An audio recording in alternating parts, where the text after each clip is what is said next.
Hi, good morning. Ako nga pala si Pastora Marivic de Guzman. Jesus is the Word Christian Church from Llanera, Nueva Ecija. At ako po ay naka-attend na ng Equippers since January.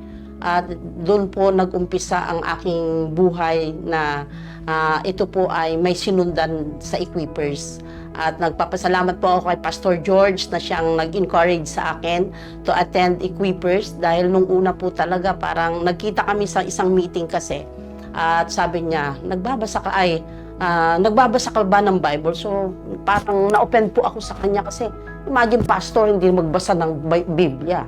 Tapos sinundan niya ako ng tanong, day and night? Sabi ko naman, yun lang. Hindi ko nagagawa yun. Kung gusto ko lang magbasa.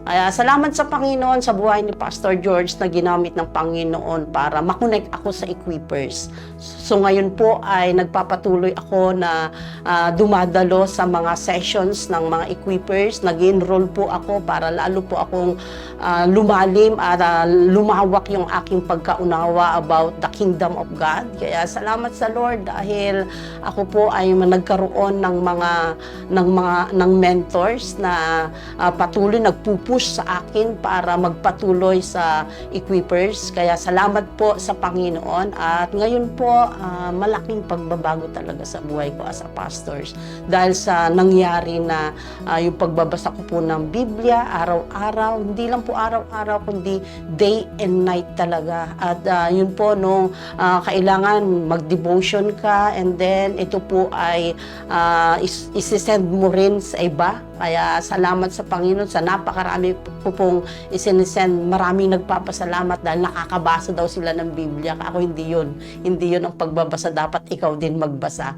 Kasi po doon natin talaga mararanasan yung prosperous life na sinabi doon sa Joshua 1:8. Kaya salamat sa Lord.